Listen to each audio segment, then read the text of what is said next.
Man. All right, Zoom. I think we are rolling. If this ever makes it anywhere other than our laptops, woohoo! Welcome to this Zoom call with John and Hassan. Tuning in from Guyana. Yes. Am I saying that right? Yeah, Guyana. Do you know how long you're going to be there, by the way? I know not. I know not how long.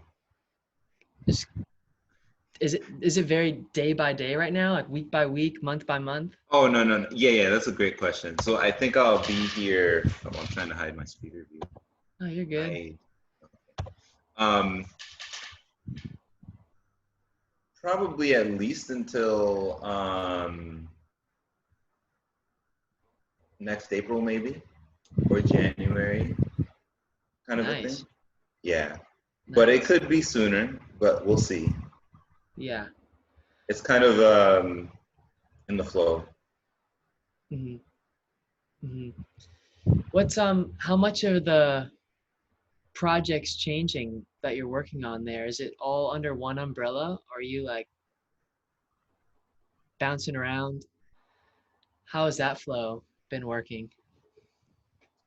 Um, in terms of changing, Yeah, like you're what I know you're working on a project which I actually don't even know much about. Um, is that going to be like the main focus the whole time, the duration you'll be there, or is there like multiple things yeah, going on? yes. So basically the main focus is the project, and in the time where like the off time, which there's a lot more of it now because of the virus, Yeah. um, that is spent working on different creative projects and learning and attempts to grow. Music. Music, yeah, Yeah. indeed. Heck yeah. Um, I'm trying to think. We've already been vibing so hard. I want to get back into our flow. Yeah, I man. was talking the other day with this guy Joshua, and he was guiding us through some breath work, Oh, which cool. was so cool. Just breathing in, just taking 30 deep breaths, and that just dropped me right back in, um, back into the present moment.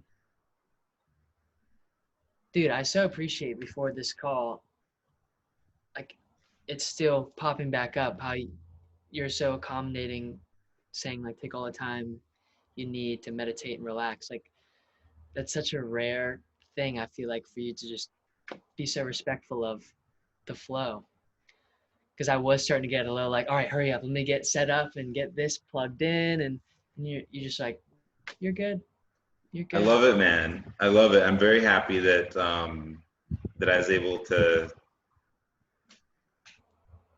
share that, and that it was received, so graciously. Um, I just was in a study circle. Part of what the project is in Guyana here is this institute process, which is it's through the Baha'i faith, and its purpose is to train people to become stronger and stronger human resources for building unity. Thinking that if you think of the human world, you can think of it as a body, just like my body or your body. And just like our body has organs, we have our eyes, we have our nose, and everything, and our faculty of hearing and so on, that the body of mankind or humanity is interconnected in that way. And when there is problems in the human body, um, you know, everything has to work together in harmony.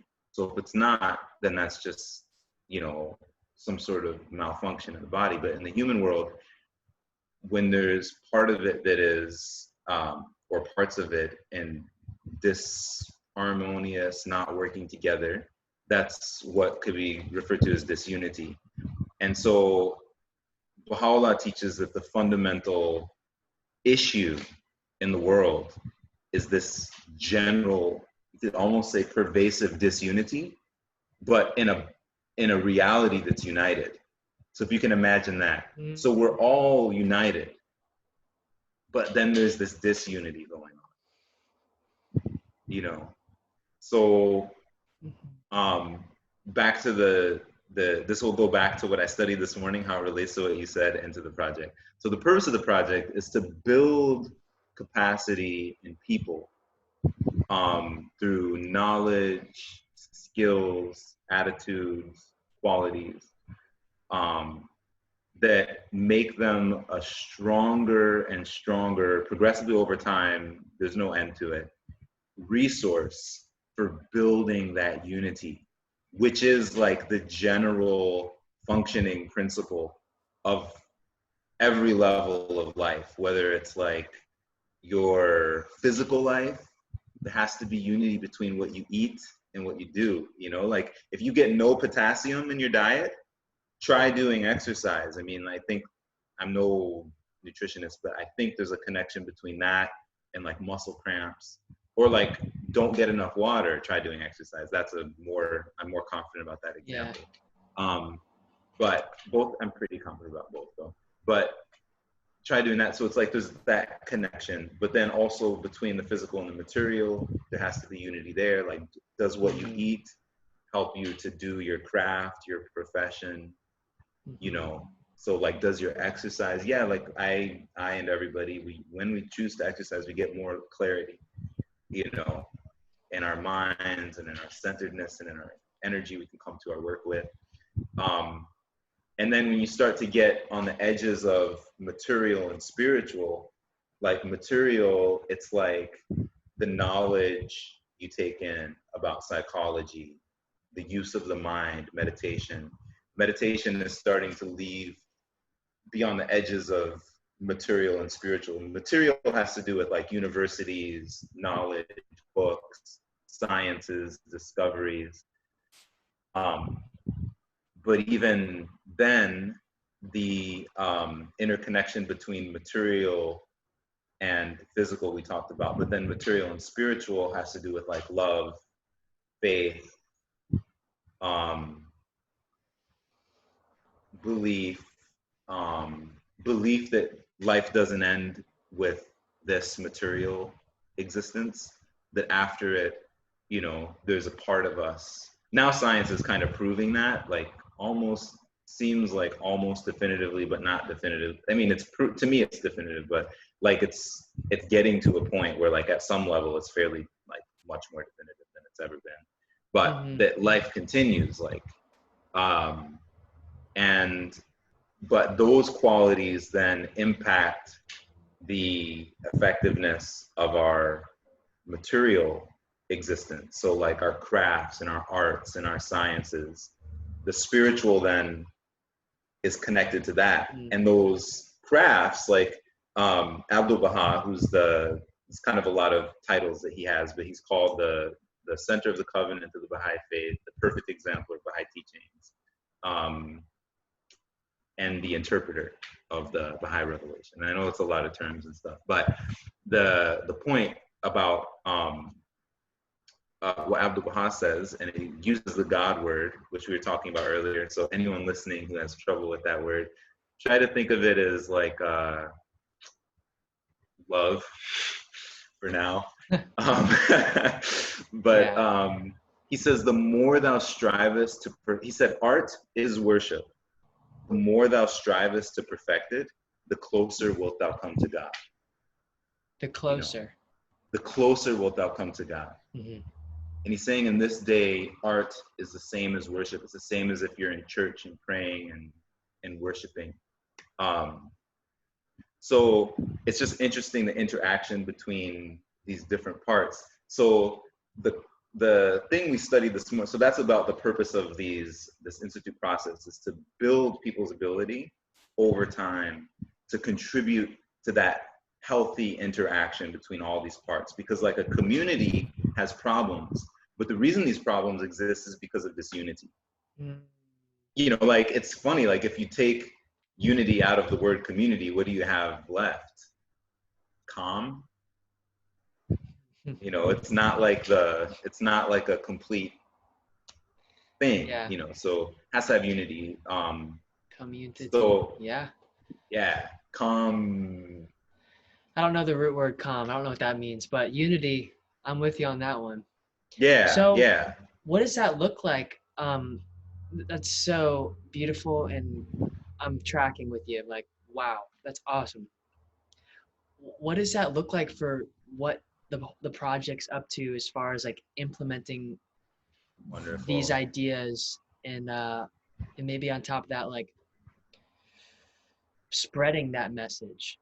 Yeah, Like what tools or outlets, and even like is leading by example a big part of that?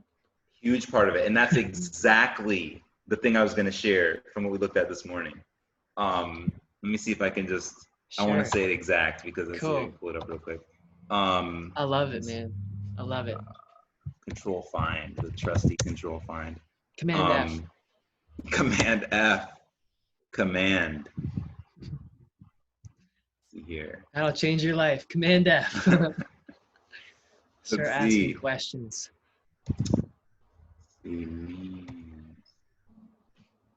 Okay, the word mean. All right, let me try this. One last command up here. Okay, yes. Bear in mind the principle that means should be consistent with ends. Noble goals cannot be achieved through unworthy means. Woo! So, let me repeat that. Please. It's so solid. Okay. Bear in mind the principle. And when you said the project, so the quote says, Baha'is are to bear in mind the principle, because this project is a project. But what's interesting is that it's not just Baha'is that do this project, it's people of different backgrounds that do the same project. But the principle enshrined in their teachings that means should be consistent with ends. Noble goals cannot be achieved through unworthy means.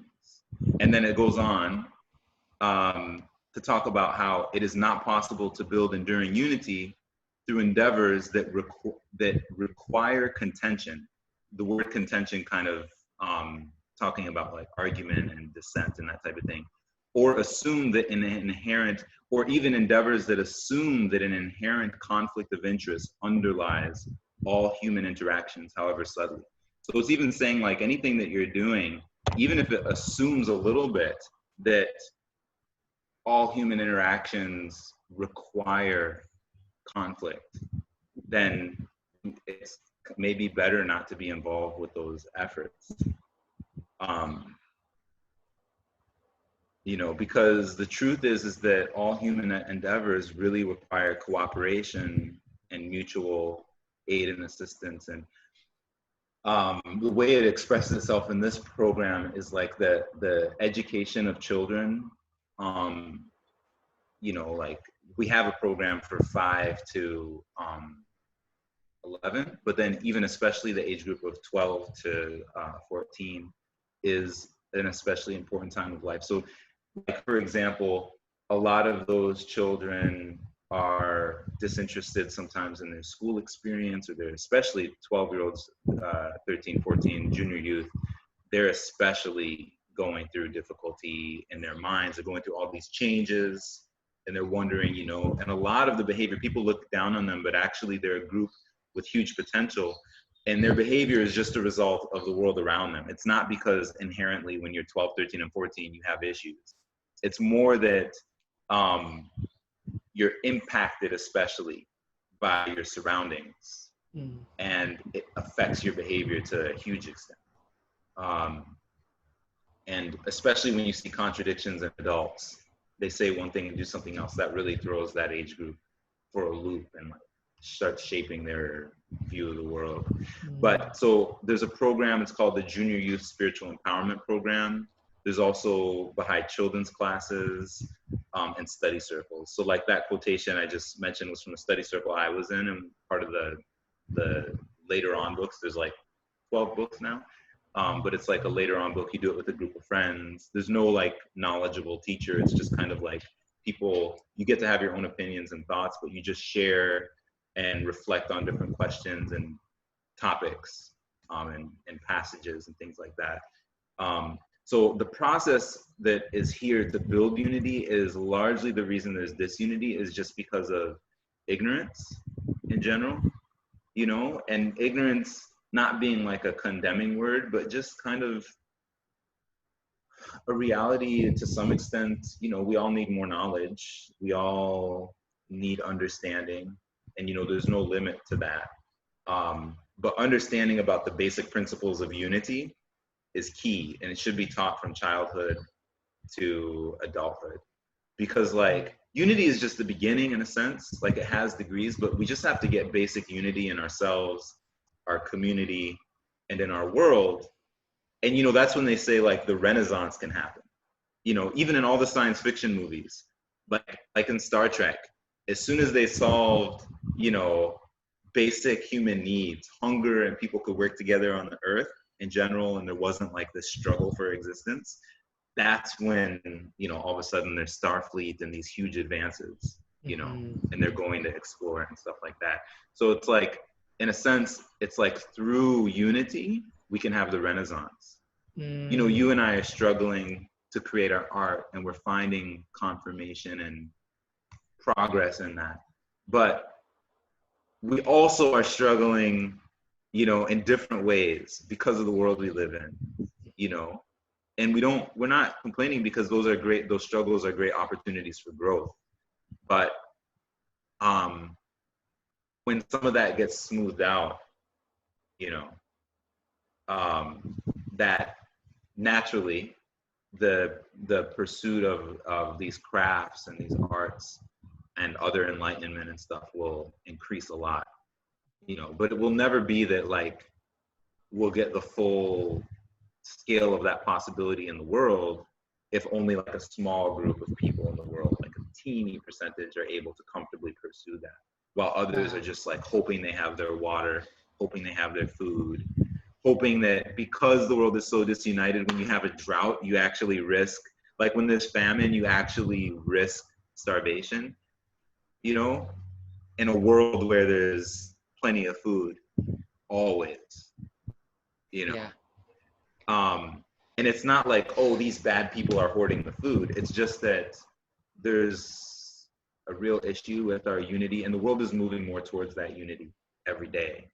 And unity, it doesn't, not meaning conformity. If anyone's thinking like, you know, if anyone hears this, like they're thinking like, oh, that means we should all be the same. It doesn't mean we should all be the same. Unity in diversity, just like a beautiful garden has all kinds of different flowers and different fragrances and different plants, but that's what makes it beautiful. Like a garden that's all one color, you know, just would naturally not dazzle your eyes in the same way. Like pretty quickly you'd be like, okay, that's enough of this one color. Everywhere you go, the same color. It's just, Yeah, diversities. Wow, I'm tracking with you, man. It's beautiful to follow along. What popped up for me towards the end was reading a little bit of Wayne Dyer, and at the end of his book, My Sacred Self or Your Sacred Self, I forget what it's called, but and this was written 10, 20 years ago, and I'm sure it could have been written thousands of years ago and still would have applied. It was talking about the role the ego is playing in all of this, sort of preventing some of this unity to perhaps continue. And what stuck out to me was in the last few paragraphs, it was saying how if the ego wasn't part of this equation as dominating in a way as it is right now, there would be no such thing as famine, because it is so true. There's abundance of food everywhere, and it would be no question whether or not someone even 5,000 miles from me that didn't have food, oh, we got that taken care of. Well, I know we're getting close to that. I don't know at this very second how far maybe we are from solving that problem, but I'm guessing it hasn't been quite solved yet. And like you were saying, we are in that direction, which is great. Yeah, we're moving there. And there's a long ways to go, because that's just the beginning. You know, that's not like, oh, okay, we reached that, and I mean, obviously, no one's thinking. And then we just hang out on the beach and have drinks. Yeah. No, not quite. Like, but you can go to the beach though. The beach is great. yeah, definitely. I would love to do that. You know, Myrtle Beach, representing South Carolina today. Bro. If anyone doesn't know, I was in South Carolina before I was in Guyana. But just in case, you know, this goes out to anyone. But I wanted to, something you said about Wayne Dyer that just really hit me, because I was just looking at it. That was so on point to me, was about the ego and the purpose. There's like a secret, and I'm gonna see if I can find it in here. We were looking at this today, or I was looking at today. What is it? Gosh, it was so helpful. Let's see. But the words my pronouns are so funny. common. My pronouns are pretty funny nowadays too, saying I or we or you or us, or more we. That's awesome. That's awesome. Yeah, I caught that. You know, there's been times like when I've especially felt in tune, there was a lot more wheeze, to the point that almost like creeped me out. But I know what you mean. I know. Like, I'm not like infringing on your free will. It's like yeah. Let's see here. But like the other, this week was, I think, more just like, I thought, like, I'm like, wait, was it what we were actually studying, or because it was Zoom, I was like looking at other sections that everybody else wasn't studying while they were on other sections, like just kind of being partially like semi like going off on a tangent and then coming back to the study. But it had to do with what you said. Ego. So have you been working via Zoom, or just communicating via Zoom a lot recently? Yes. Where, or like, how often are you using Zoom? Like, who are you hitting up? Big groups, small groups? Is it all through the project, or just like? Excellent. So the project is global. Just to give a little context, so it's a global effort to really bring humanity together in a common spirit, in a common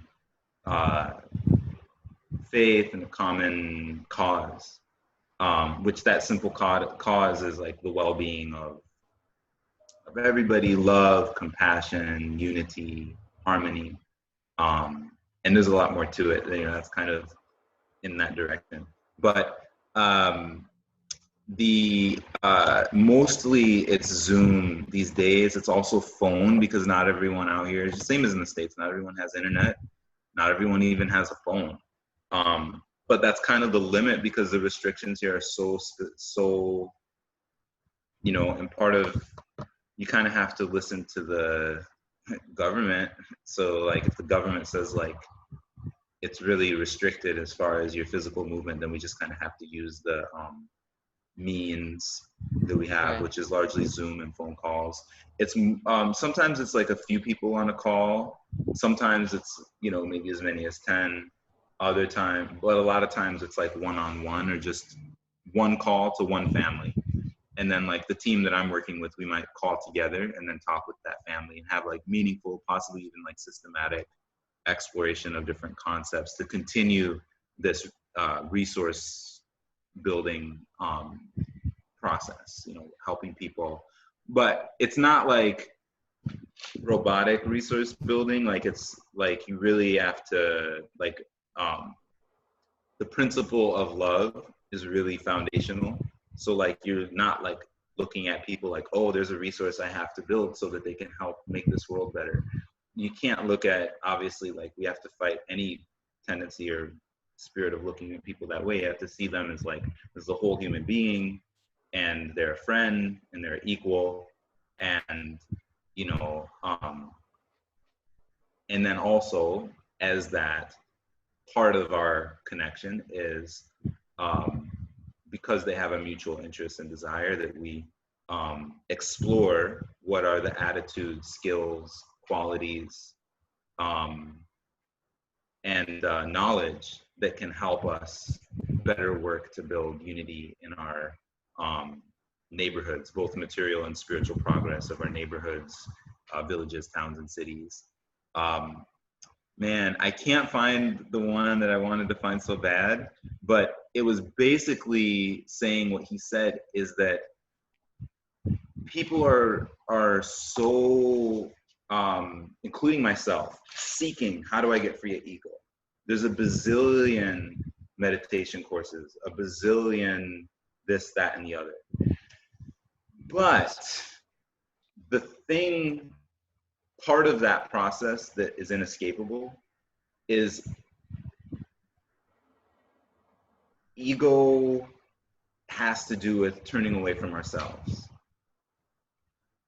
and turning towards something greater, you know. And like, funny enough, the crazy thing is the whole of humanity has to be greater than me, in a sense, you know. Like, if like it was just me, like, I'm not more important than the whole of humanity, naturally.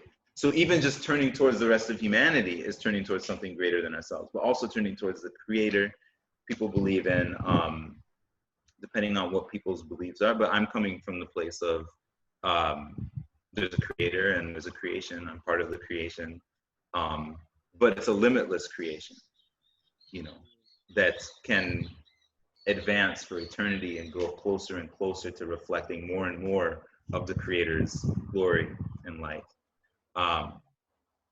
And this is just like the beginning of the journey. Like when you're born from the womb, you know, this, we're in the womb right now, that's this world. And when physical death happens, that's like the birth into a journey that lasts forever. So that's like the framework that I'm coming from.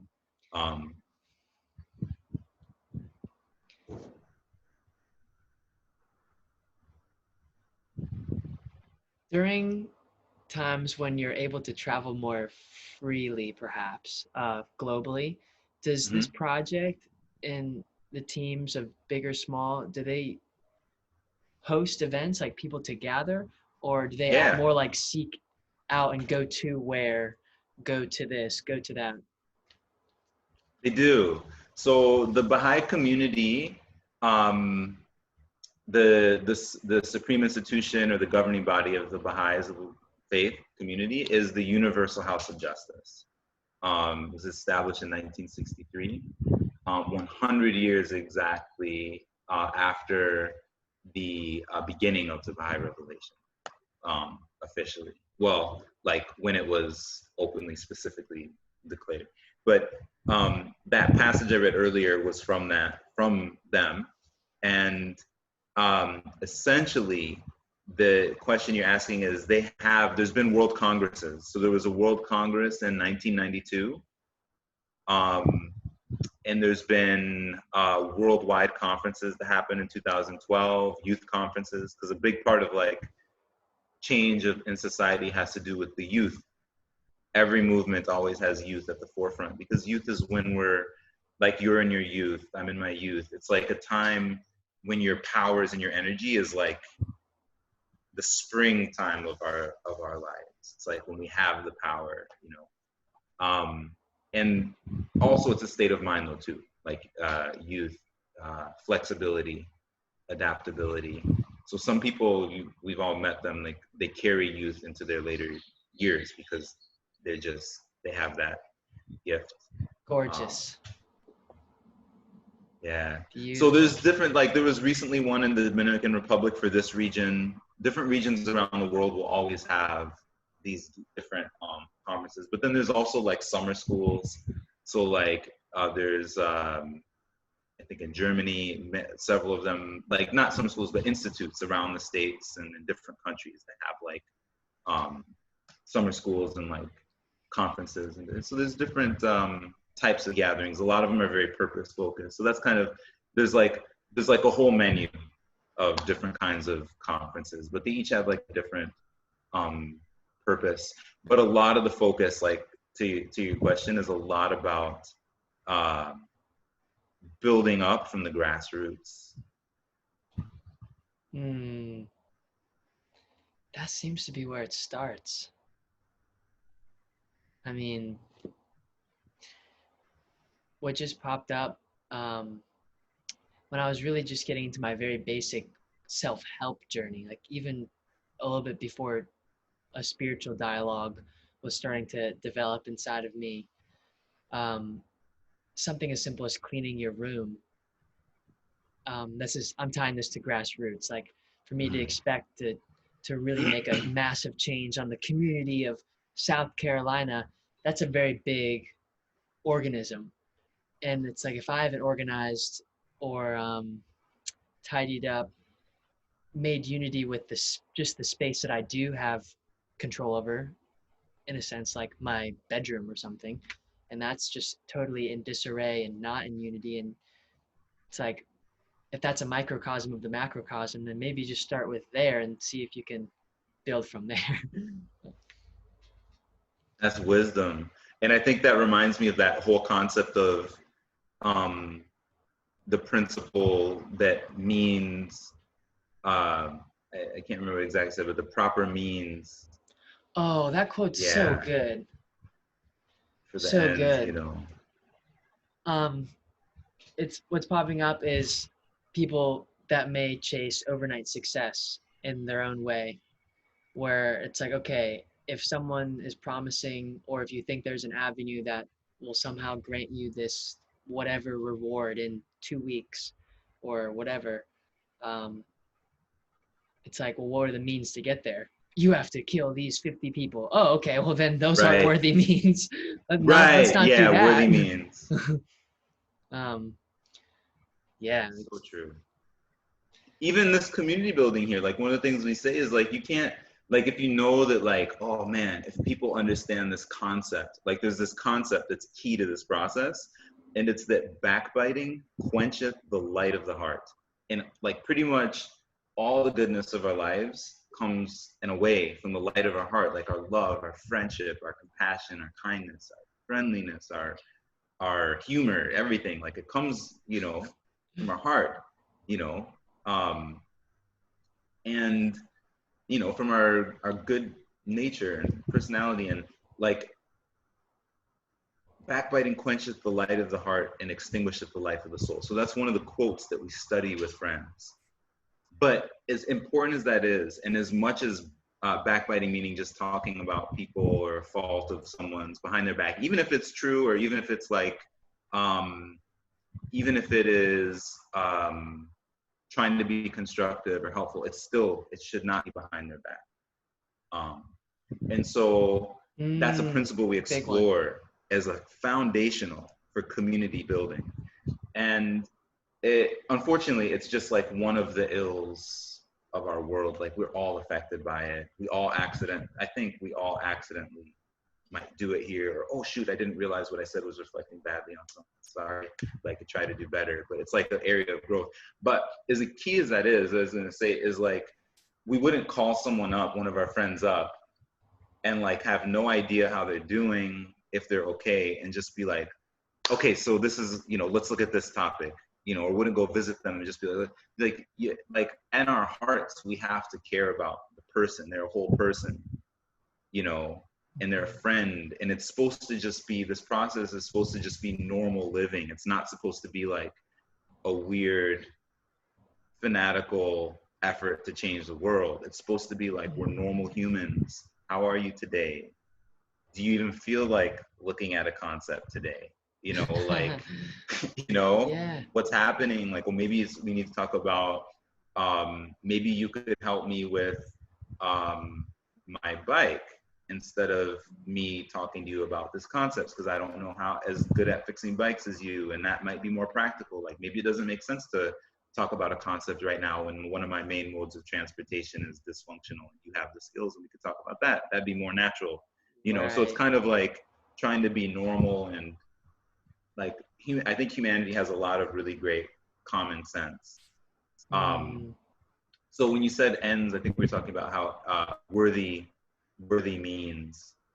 You know, it's just something that's like, for me, it's like an evolutionary process, and like that attitude of like learning that I've tried to have, to not think like, oh, like I know answers more than anyone else, or like I am more understanding. Because a lot of times, even principles that maybe I go to share a principle or something from one of these training courses or whatever, the person I'm visiting to share it with might have a far better understanding of it than I do have, and maybe even better than I'll ever have. So it's like, and that's one of the topics too. It's like for community building, we have to try to develop our humility, you know, in the process, because that's also one of the building blocks of unity. Is like trying to appreciate and have kind of a respect and appreciation for the knowledge that anyone has. And I'm curious. I actually don't know the answer to this. I'm wondering what the difference is between humility and unity, and what the overlap could be there. whoa, Because I feel like I don't really know the definition, like truly, of humility, like what that actually means. I'm looking it up right now. that's a great question. A modest or low view of one's own importance, humbleness. So Yes, and like, humbleness is coming up. bro, there's also, this is going to, just because I'm glad that you brought up this point, because it's a concept that I have been trying to understand and have had a really erroneous idea of it in the past. And it says, there is nothing more harmful to the individual. This is a quote from Shoghi Effendi, the guardian of the Baha'i faith. But Okay. there's nothing more harm, just to cite it, you know, not to like promote and be like, oh, this. But I wrote this in my journal this morning. There is nothing more harmful to the individual and also to society than false humility, which is hypocritical and hence unworthy. So it says, really, it goes on to say we should be, it says, conscious of his strength as well as of his weakness, fully availing himself of the manifold opportunities and blessings which God gives him, strives to overcome his defects and weaknesses, and this by means, you know, of scrupulous adherence to, you could say, divine guidance. You know, so the last part I paraphrase.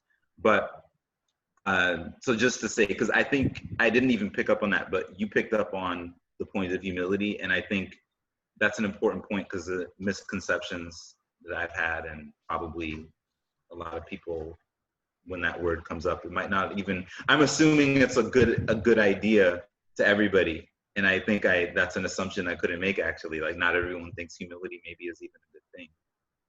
So. I mean, who knows? I love this conversation. I'm so grateful to have the space to sort of just like dissect and share and connect and eliminate some of those, maybe an assumption that I was making that I didn't know I was making, because it's beautiful. What popped up for me, man, is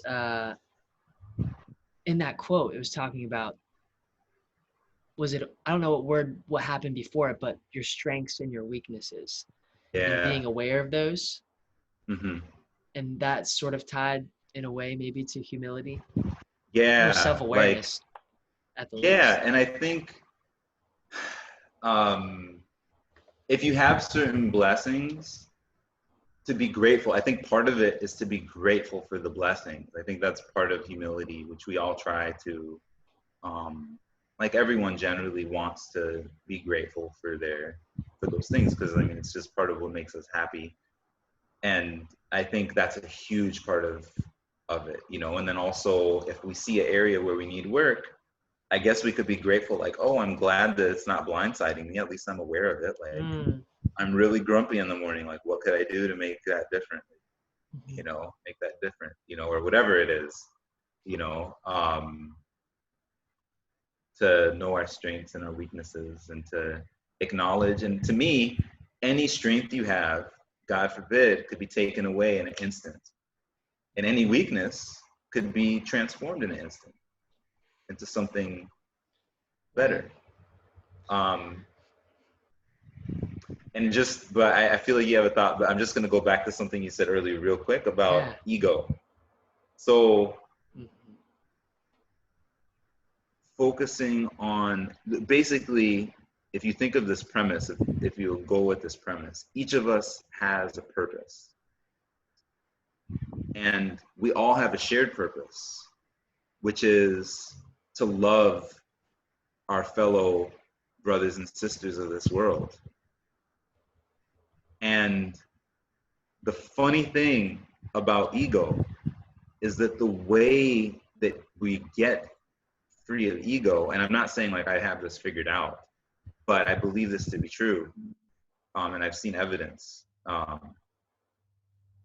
is when you get your different powers and abilities focused on that aim of loving your fellow brothers and sisters of the planet, because we're all one.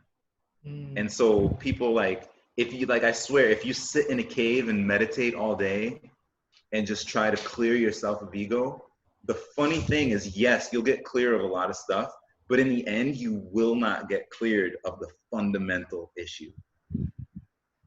You know, you have to care about humanity. You have to care about loving others.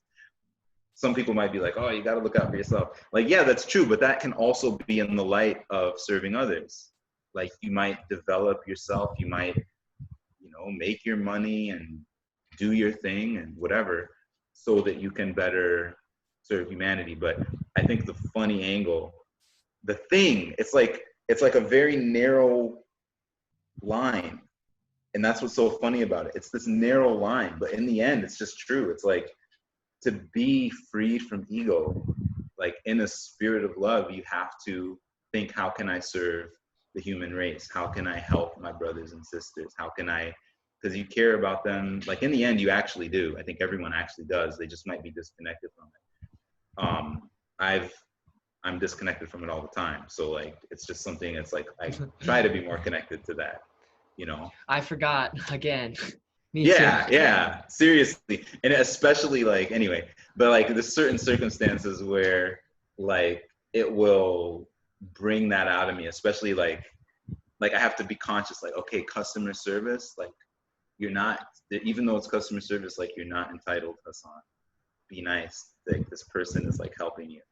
But it's especially if there's crazy mess ups, these crazy mess ups sometimes that I'm that really affect you. It's I want to go into you are a machine that is here to help me and I'm entitled to it. But the point is I'm not, and they're not either. But yeah, so I think I just wanted to highlight that, because so many people are searching to find themselves. But the Baha'i faith teaches the way to self-mastery is self-forgetfulness.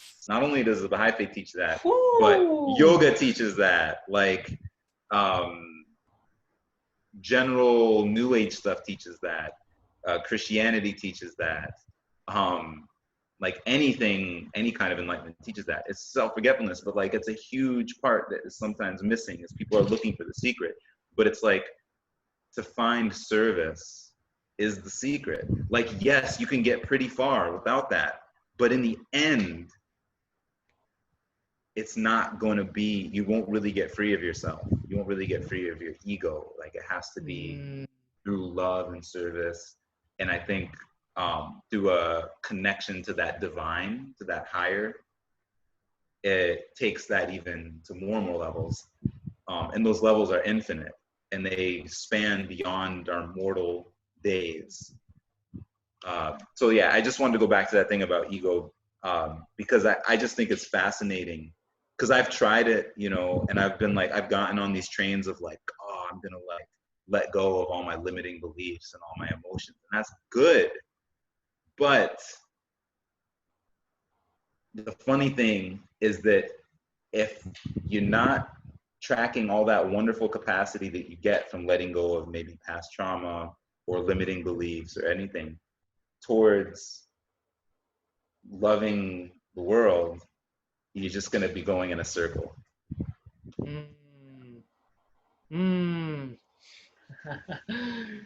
Just let that one sink in. Mm, yeah. I need to Limiting remember that. beliefs are something that I'm working on, specifically my relationship with money and abundance. And for me, I keep tabs more often than I ever have ever on my energetic state. Having lived multiple months and months at a time in very like low energetic states in 4 5 years ago, as I kind of went through college and was awake for moments and then fell back asleep symbolically. Hmm. And it's like now I'm more aware to notice when my energy states are changing and when I fall back into that um, just general despair, what someone might call depression. I mean, there's a whole we could just list off adjectives all day. But it's nice to. I'm not sure if I even have a question. I guess I'm just observing where I'm at right now, Hmm. and I'm observing that I seem to be doing a dance between the energetic states of lack and worry sometimes, and then also just complete bliss and abundance and trusting the universe, especially through this time, um, where I'll have those couple hours every few days where I'm like, oh man, but what about rent? But what about this? But what about that? And then it's like, wait a second, it's been a few months and you've been totally fine. You're actually living your dream, you're creating, and you think that these are limitations, but this actually is, these are just all blessings if you choose to look at it that way. Um, so yeah, what pops up? What popped up? Bro, I just will have to commend you, man, because you do it. I think you're blessed to do a great job, man, and it affects me in a positive way. I think you're probably affecting, not probably, certainly are affecting people in a lot of ways. Even in the newspaper, like even the newspaper caught wind of it, you know. So I that's all that comes to my mind is just to commend you, and it's impressive and encouraging, um, you know, and promoting the type of states we should be more in tune with, you know, because these states help us better help our friends. Like, you know, like if you were like in a depressed state, you'd still be my bro, but um, I would be struggling to like keep myself. But Right. when we talk, man, my consciousness gets better. Like my consciousness gets elevated. Like, and by the way, when I get the opportunity to like do the process we did the other day a couple times, Mm-hmm. like that was such a boost for me because, and so you were helping me through that state because you gave me an opportunity to try to be of service to you. And like, I just had like an intuitive feeling. I'm like, yeah, I knew that that process could lead to some good income potentially, you know, but Right. like, that wasn't, luckily that wasn't like my focus and not my like, luckily, sincerely, that was not like my goal. I just felt something like connecting me to doing that process together. But bro, the type of joy that, the elevation that came to my life from being able to be of service to you, and I think that's a perfect example of what we're talking about, is like showing that love and brotherhood and connection with your family, because we are a human family. For some reason, it's like the human reality, it elevates us, like it free, like I felt freed. I think probably I was freed of a lot of my ego, in a way, when we got to do that. Like I was more free of ego like afterward, bro, and I was like happier, and we got to do it again. I felt more of use because we're happy when these powers and Giving. potentials we have are put into use, you Right. know, and benefit and bring joy and Right. progress. So like, I just, what came to my mind is like, it's a, I really, yeah, man, that's what came to my mind. Yeah. Is that, you Dude, know, I like, appreciate you, brother.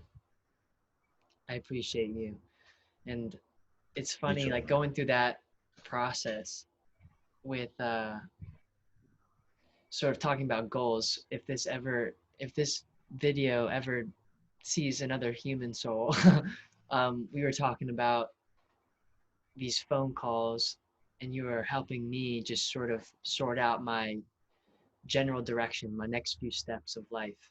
And one of the things that was interesting to see come up in me through that process was this um, the worthiness belief, and being like, you know what, accept this help. You don't have to Mm. uh, wonder if it's needs to turn into like how you're gonna return the favor. Like it's all gonna naturally just accept and give, just and keep that going. um, which I guess I have a harder time perhaps accepting when the karma sort of comes back around. And that's a great example how you honestly were and are in that state of just, I'm going to help you right now. And since that's sort of a rare energetic transition for me, or transaction, um, it was a good practice for me in a way to surrender into just accepting what was going on. It's like, wow, this is beautiful. You know, you deserve this. You don't have to worry about how you're going to pay somebody back. Like it's out of love, and just keep adding and giving back. And I'm so glad to hear that by you helping me, it helped you. That's beautiful. Yeah, man, it was really a highlight for me, and it really helped. Kind of at that time, I was a little bit less productive, a little like in the slow zone, a little kind of more disconnected, and some, that I guess that voice inside kind of moved me towards connecting with you, and then that process was part of what helped me to, you know, um, get free of whatever that was. And something just came to mind, and I'm not remembering it off the top, but you mentioned uh, you said it's oh, giving and receiving. So giving and receiving, yeah. So that's just a key. I think that has helped me in the past. Something that helped me a lot is realizing in order to receive, you have to be willing to give, and in order to give, you have to be willing to receive. And you were just touching on it, the more open. Something I learned from this process called the Sedona Method, and I've seen it in other, and I think it is connected to like many religious teachings too. But this idea of the more open you are to giving and receiving, like basically not to look at it only from the material level, but yeah, it is the material level too. Like the more abundance materially one can have, is like that openness. So I too struggle with giving and receiving, and I try to be open and try to make sure to, because it's also easy to get in a habit of just being really down with receiving. Let me just receive, you know, Right. and like there's that reciprocity, that principle of reciprocity is like giving and receiving, and like also if you just like, I don't think it works to be like, okay, I'm going to receive from here, but I'm only going to give here. I'm not going to give back to where I was receiving Ooh, from. that's a big That one. also, and I've done that before. Oh And I'm yeah, like, well, dude. come on, I'm giving, but I wasn't giving back to where from like I was receiving from. Mm. And it felt off balance to me. So I haven't figured all that out, but it's just, I think it's a whole like probably science, like I think it could be broken down into like actual science. And like I've read things that say social science is actually becoming like to the point of like, it's a newer science than like Newtonian physics, but it's like getting to a point where like parts of it are becoming like that degree of scientific, and like this type of stuff of psychology I think fits into there. Oh man, it doesn't really make sense when I think about it, because I've definitely exercised that type of energy of give all of these ways in this area, but maybe not to this area, and then take from this area and this area and receive from this area. Mm-hmm. And like sort of that picking and choosing where. And what popped up for me was a quote that I absolutely resonate with because I believe for it to be true. And I'll be paraphrasing this, but it's like the sun does not pick and choose where and who it shines on. And I'm like, wait a second. Whoa. Why would I pick and choose who you know, oh, sometimes I'll pick up the trash, but not the other times. It's like, do you pick and choose? Because that's actually some sort of it's not unity. Because there's some like conflict there. Are you either, does it matter or does it not matter? Like, it's hard to do both. It's sort of a jumbled frequency instead of more unity. So that would be a good, perhaps, not good, but the sun example, the metaphor there sort of just cleared up and literally shined a light on some of the examples where I can see in my life where that giving and receiving needs to be on the full spectrum of not just picking and choosing, even if it's uncomfortable. Which another really fascinating truth that I've come to in my own life is comfort. The feeling of comfort and discomfort is different than sharing your truth. Like having a tough conversation with your parent or a really close loved one might be uncomfortable, but if it's needed, it's needed. And that's tough. Like you can't avoid those things forever. You have to dive deep sometimes, even if it is super uncomfortable. But luckily there's the truth that always seems to whisper in the ear, like, this is what you got to do. And you're like, okay. Brilliant points, man. Baha'u'llah said, ye are the fruits of one tree and the leaves of one branch. And this idea that we're all one, and this idea also the sun, love, God, whatever someone wants to call it, but shines upon all. And so we also have to have love in our hearts for that same love. We hope, we aim, we should have as an ideal to have that love and light shine on every person. You know, like when you make a song or something, you're not gonna hopefully be like, I just would like this song for people only in this region to be able to like hear it, you know? Like, That'd be a funny it's way our to do it. get, like it's supposed to that. So like, I just like what you said because it pointed to me to a principle, the oneness of humanity, you know, and that's connected to unity, is that we are all the fruits of one tree and the leaves of one branch. I think that's,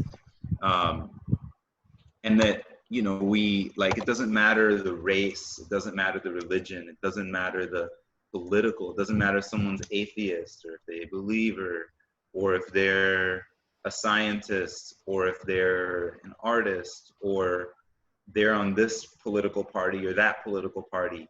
Like, it doesn't matter. We're still all in the same ocean. We still all belong to the same human family.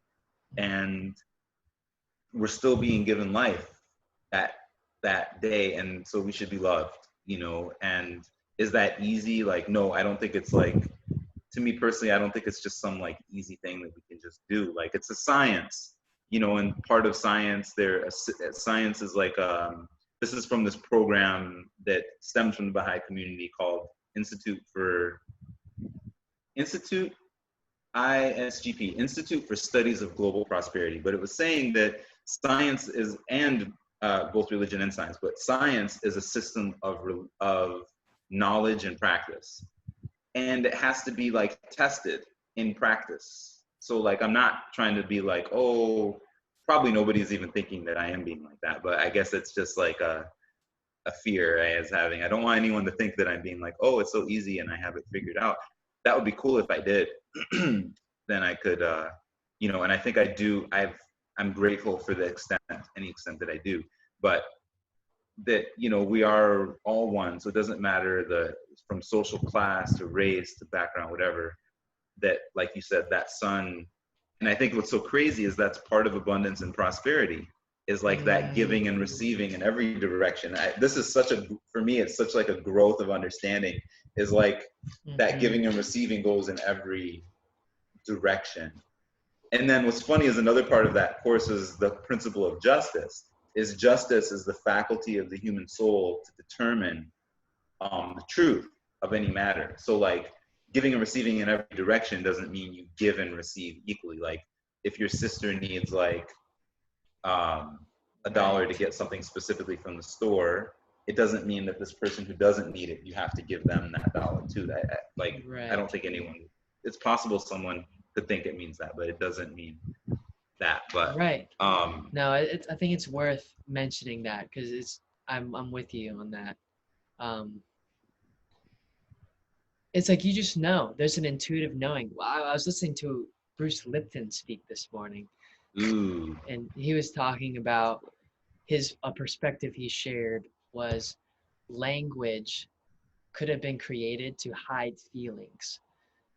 And it's like we're so intuitive in our nature, it seems. And animals don't necessarily use very much language other than their intuitive languages. Like a gazelle interacting with a lion isn't going to go up with words and say, hey, are you my friend? Like it just intuitively knows, like, oh, not a good idea, let's go this way. Bad idea, bad vibes, picking up on the vibes. And language has sort of created this like extra barrier, but also able to communicate and specify things and label things, which there are so many incredible. I mean, it's how we've been able to tell stories and all of these symbols and things.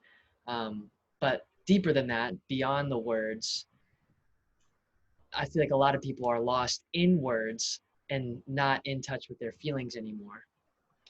And that's a whole other thing. It's like language has got us this far, and now we're perhaps revolutionizing now that, okay, if there is some disruption going on in the body, what if we listen to it?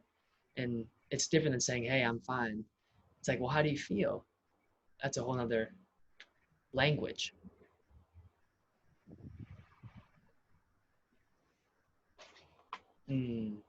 Yeah. And it's also being, it just made me think of the business world and the business. I'm gonna brag a little bit about this. What you got in there? This is ginger juice with no sugar. So I'm just gonna kind of. Woo! Thank you, downstairs neighbor. Yes, but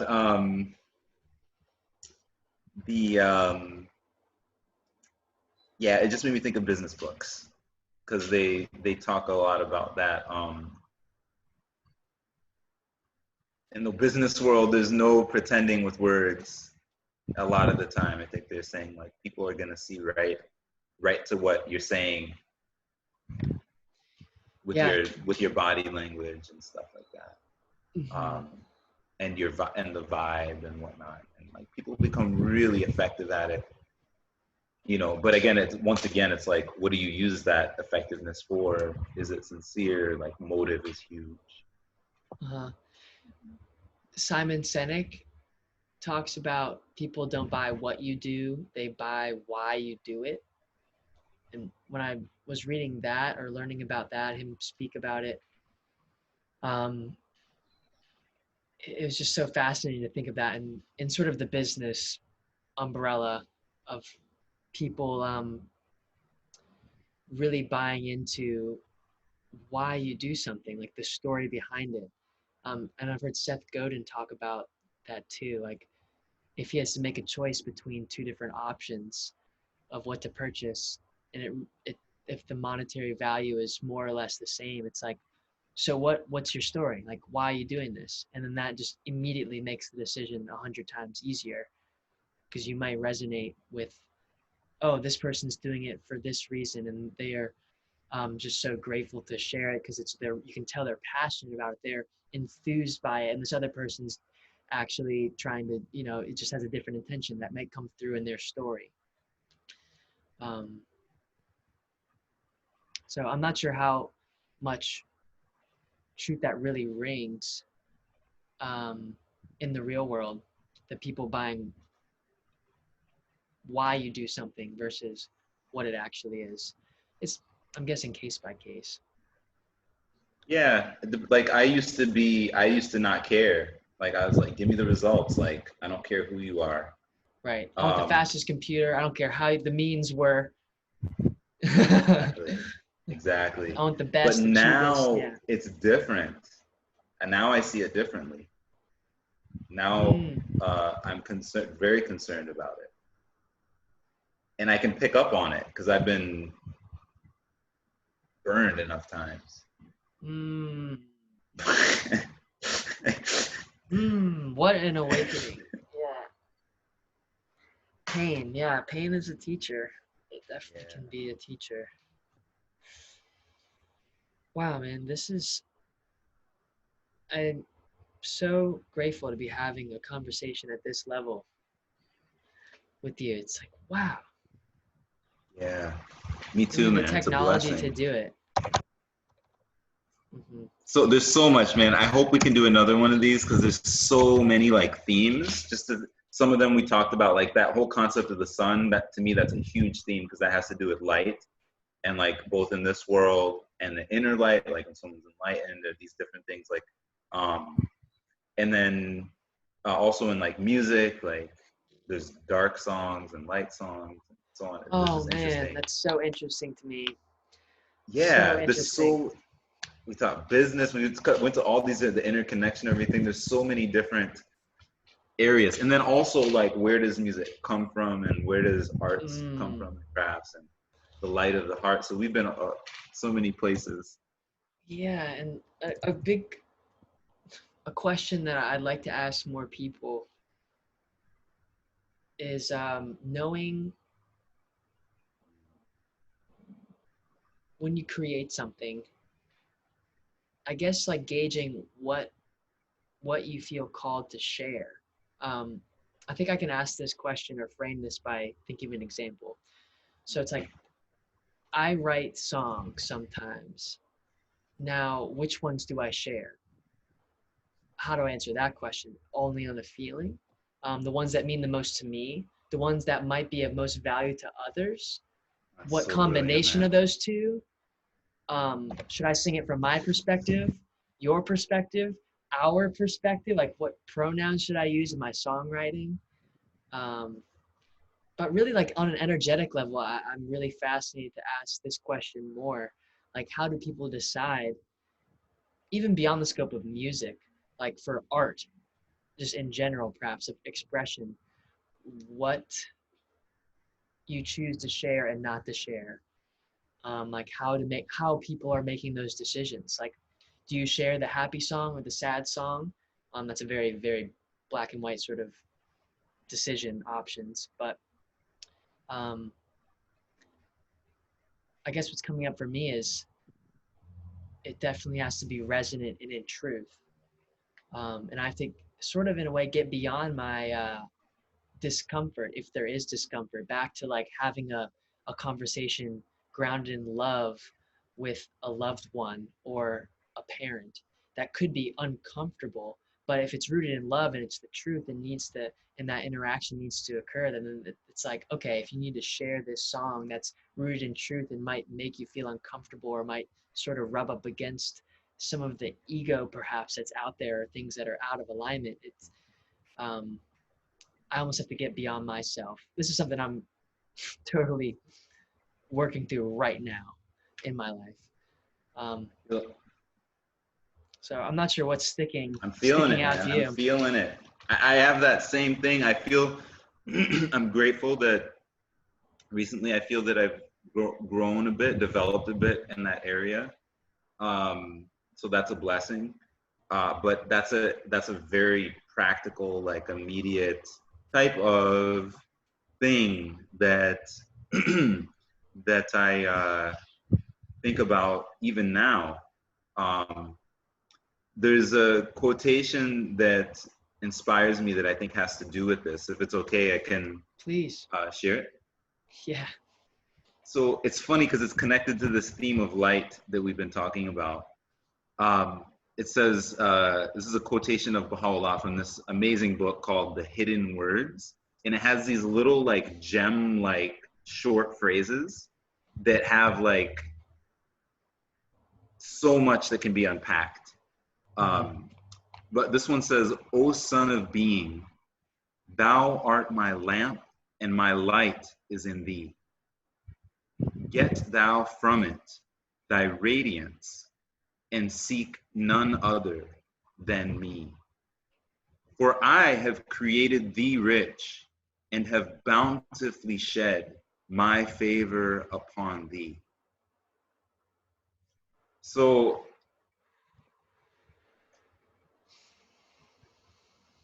Was the lamp phrase, it was like the second line, did it say aren't thou lamp or aren't oh, or not? thou art, A-R-T, good question. Thou Oh, okay. art. So it's like a archaic Okay. form of R. Okay. So like Got it. it's Got it. saying like you are my lamp, but thou art my lamp, Got it. and my light is in thee. So it has to Wow. do with this light that, from my perspective, and I don't want to impose, I want to be careful and sensitive to anyone if like someone else hears this, be mindful. But at the same time, I think in as much as I'm sensitive, I think it's fair to also share my take on it. I'd love to hear. What are you So, hearing? so, and I'm specifically referring to like our concept of God. So I think you can say love, the higher power, the creator. But it's, to me, this is saying like our creator has put his light within us, and in other places the in the faith, it talks about a mirror. And so that our heart is like a mirror that reflects that light, that love. But like basically we're from love, and so that love is like inside of us. But related to your question about what do I choose to share, That's the question. there's a light that potentially we can get in touch with that will help us to know that answer. And it has to do with this other quotation. And so by light, you can think of light as knowledge, wisdom, love, understanding, our source. But it says, it has to do with that light. And it says, now the first part might confuse people, so I'm going to skip the first part of it, but it says, in that state, it's speaking of meditation, in that state of mind, you put certain questions to your spirit, and the spirit answers. The light breaks forth, and the reality is revealed.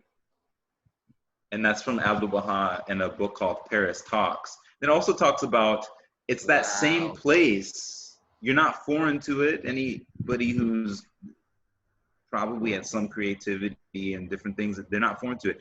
It says, this faculty brings forth from the invisible plane the sciences and arts. So it's speaking about meditation. So that's the place where the arts come from, which is like I think that's a whole nother exploration and topic. So it's like, there's the way that Baha'u'llah describes it is there's this loving creator, and that's all. It's also how like any of the religions describe it.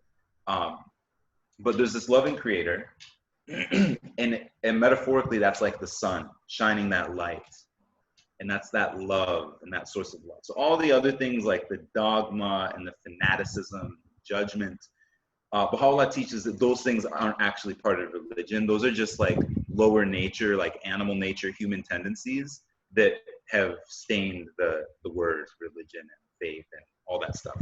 But in reality, there's this loving creator, this loving light, this loving knowledge, like all wisdom, all goodness.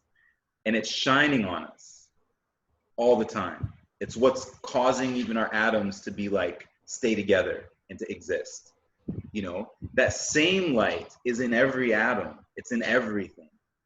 And when you look within, potentially, you know, you can get in touch with that and it can tell you, in a sense, what to share. And the beauty of it is it'll be true.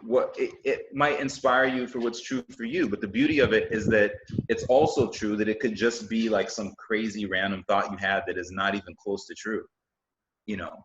And so if we all know that, then we don't have to be worried about somebody who's saying, God, like, I talk to God every day and like, he told me to like, go to the store today and to buy this milk but not to buy those eggs. And like, sometimes people take it really far, but the nice thing is like, okay, cool. Like you do that, you know, as long as it's not like infringing on my boundaries and personal space. So I think to me, that's really wonderful because then I don't have to give too much weight to what anyone else gets in their heart. You know, I can just listen to my own and be like, do I agree with that or do I not? Does it resonate with me? Wow, man. But a lot of the time powerful. it's true. A lot of the time it's true, man. Like this, like my uncle would say,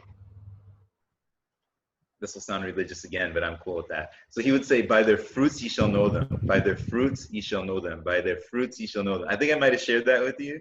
Yeah, like he repeated it.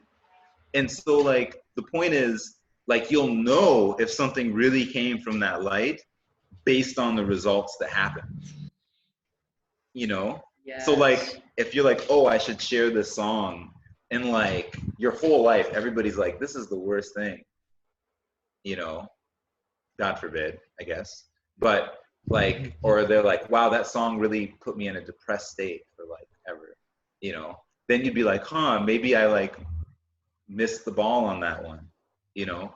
But like if that inner voice, that inner light was saying like to share it, you know, and that's the reality as you were meditating or whatever, and like the reality that broke forth was like, share it, you know. And you do, and like you getting all these emails and people are like, thank you so much, and wow, that was amazing, and so on and so forth, then that's awesome. And I do think that in the future people will be so in touch with that light that we'll be so much more united, because if it's one sun that's shining, one source of love that's shining, then, and we're all getting our inspiration from that same source and we're able to connect to it and get out of our own way, then we'll all just be working so harmoniously, so flow, like way better than a perfectly functioning factory. Like we'll just be, everybody will be so like fruitful and beneficial to the others.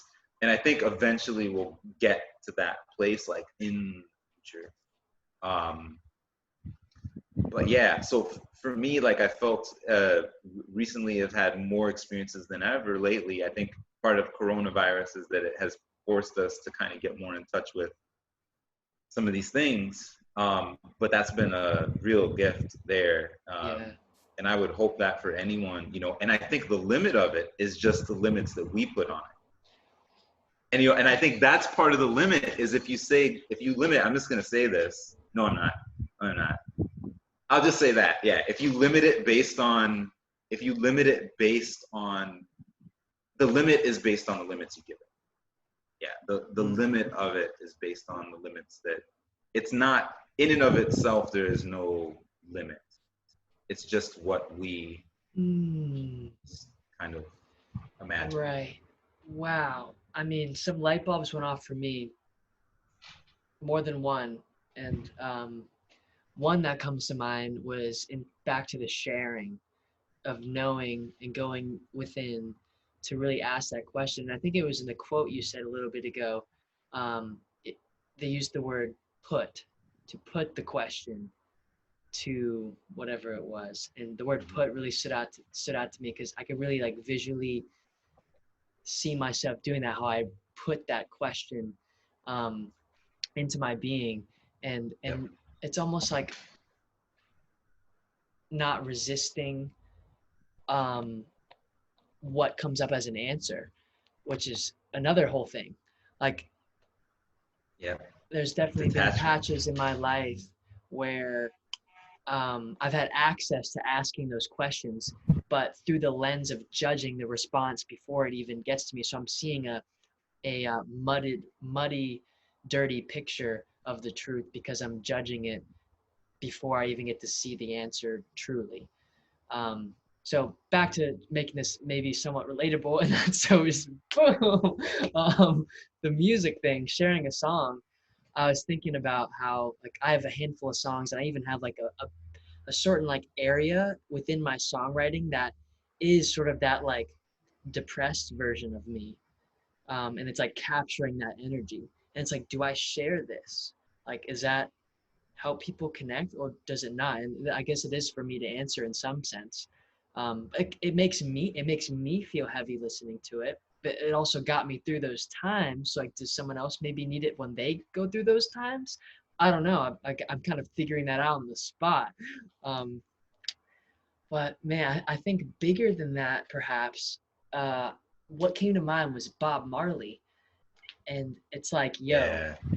that music, um, he may have written songs that, I mean, I'm really tiptoeing around here because I don't want to make any like definitive statements that I actually don't know for sure. But I think it might be You safe always to try. say, People should be nice. People listening should be nice and be like, oh yeah, maybe a little, if there's a correction, like yeah, be nice. Yeah. So yeah. you're good. I think you're good. So I feel like most people that might come across Bob Marley's music feel good after listening and perhaps during listening to. Um, and that's just like an undeniable thing. Like if you put it on right now, my mood's gonna change. This guy Ralph Smart on YouTube, who has a bunch of videos out, uh, he said once, music is one form of time hopping essentially, because our feelings and emotions are a huge part of this experience, it seems. And if we can play different types of music with the press of a button, we can essentially time travel and experience all these different emotions and memories too. Like the whole thing with music, helping people with Alzheimer's remember their first dance when they play that Frank Sinatra song, so it can just the brain remembers music so well. But back to the Bob Marley thing, the light bulb that was going off, it's like Bob Marley perhaps could have released music that was a lower level of consciousness of frequency, maybe as more on those heavier energies to help meet people where they are. But he just cut in right at that high frequency, and it on a technical level, it reflects that too. Like the hi hats in that song are so, and his music tend to be so like um just high, kind of like that ringing in the ear, which I remember we talked about for a second. Like it's very it's like people don't need to understand music to receive the message. And Bob Marley is an example for me that when I listen to some of his music, I'm like, oh wow, I don't need to. He doesn't need to play that sad song or whatever it is to sort of get me along my journey. He can just play the one that's his most pure, and that's his song. That just Mm-hmm. happened to be his song. Not sure. I'd like Bro, to watch that's myself back on this, but yeah, man. It's such a deep like pool or part of the ocean we've gone into. Like this whole topic, like I feel like you could just swim around this whole area and like explore this because that's like yeah, about songs, and like what because I just I almost blurted out earlier because like there's these different methods that exist and they work like on the psychological level, man. When you connect with some of your bad feelings, it's like, and with music, it's a way to be free of it. And I want to give a shout out to XXX Tentacion, because And I mean, like, I don't know why I feel like anyone would be like, well, you know, why would you shout out to him and what is the content of his music? But you know, he's a human being, and he actually had some really impressive things to say, and I thought he was on a really cool um, search, you know, really seeking, you know, and like, but I've seen so many comments, man, of people saying how like his music, which some of it was really like rough and dark, helped them get through tough Right. times. And even people saying like they felt that like it saved their life, Mm-hmm. you know. So Right. like that's why all that was going through my mind when you're talking, I was like, man, I have no clue. You would just have to trust for you, or to talk with other people and see what they think too, or like bounce ideas off and see, because that's the other factor is I think as a principal is like that whole part of asking our going within and asking. I think, well, I don't think it can happen in the context of more than one person, like consulting and sharing their ideas, exploring. Like it can turn maybe answers you got from within into certitude, and from like wondering about it to like being sure about your Mm. decision, you know. Mm. But yeah, I it makes me wish like, oh, I want to do more of these because there's so many cool topics, you know, Yeah. like we started to explore, like, and that is one of them that I've actually been thinking about on this call. Even before you mentioned it, like how do you decide like what to share, like what song to share? Yeah. I mean, I really want to practically apply and test more of just going within to ask straight up, other than taking Bro, feedback from a bunch of people. Just like, hey, does the world need this song? And just be really real about the intention behind asking, of actually wanting to know the answer. bro, you can take this part out of the video or whatever, but if you, when I said limits, you probably should take this out. Okay. I think you might You want want me to take this out. to? Okay. Yeah, you might want to I take think it. I can I mean, you pause don't. You can keep it. recording. You can keep recording, but like Okay. maybe edit it or something. I think I it'll don't be know. easier for me to pause if we end up sharing anything. So we could go off the Okay, camera. okay, okay. Okay, one sec. Yeah. Okay, I think we're back on the recording side of things. Wonderful. So again, if this is a thing that ever sees the light of day, Hassan and I just went on a little bit of a tangent, but we're back to a recording. um, Nice. and what you're talking about a second ago, this was just a lingering light bulb thought on the topic of ego. That's what we were talking about a second ago. How you're saying it's like a friend. If you get to a place where your ego is a friend to kind of direct you back if you ever get off course. It's just like another informational source. And what popped up for me is nowadays when I feel triggered and my ego's involved, I now start to get excited sometimes where I'm like, word, I'm about to Oh, learn something. Like, this is good because the energy, I think, of that anger or frustration that sometimes arises from the ego is really easy. It's like if I were a great fisherman and like catch a really easy fish to reel in, like an emotion like anger for me that may arise from the ego is like easy bait to be like, oh, I'm excited to pick this one apart. Like, what am I angry about? Like, let's find out. Whereas some of the other deeper and maybe emotions could be more complex and may take longer to sort through, but something as hot, literally, as anger, it's like, okay, it's right at the surface. Like if I journaled about this, I could get to the bottom of it and diffuse it in maybe a paragraph.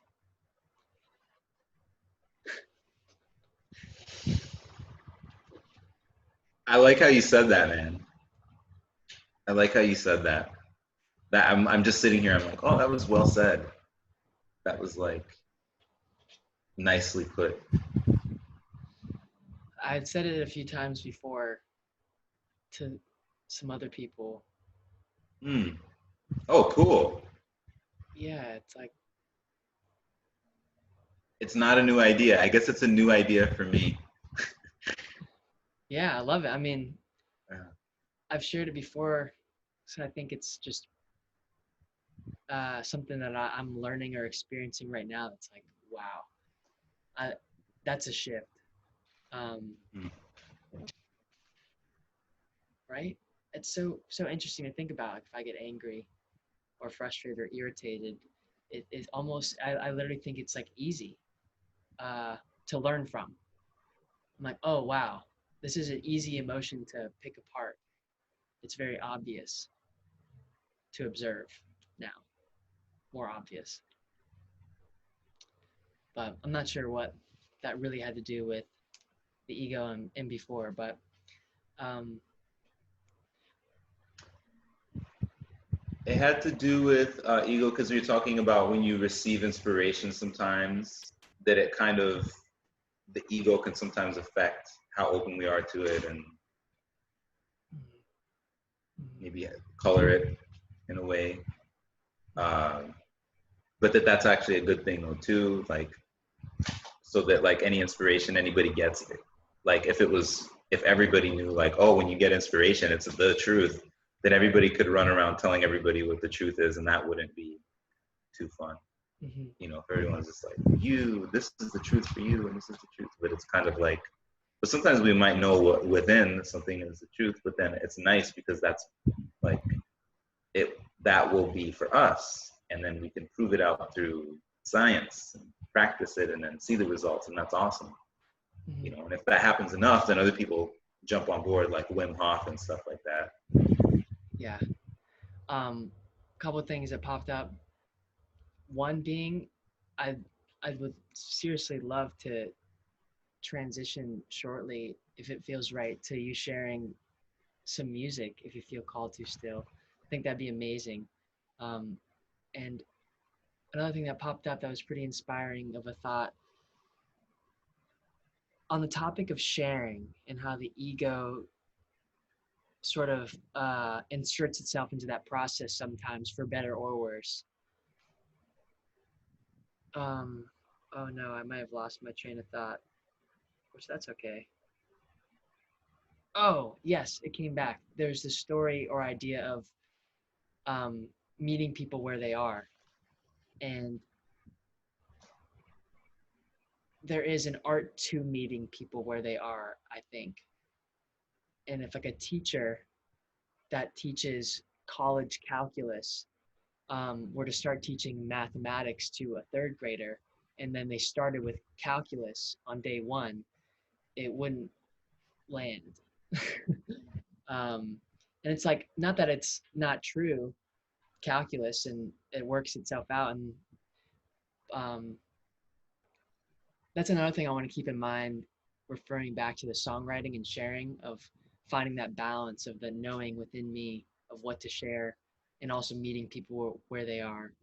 Um, yeah, just combining all those together to deliver the best essence that I can, transmit it and deliver it and share it.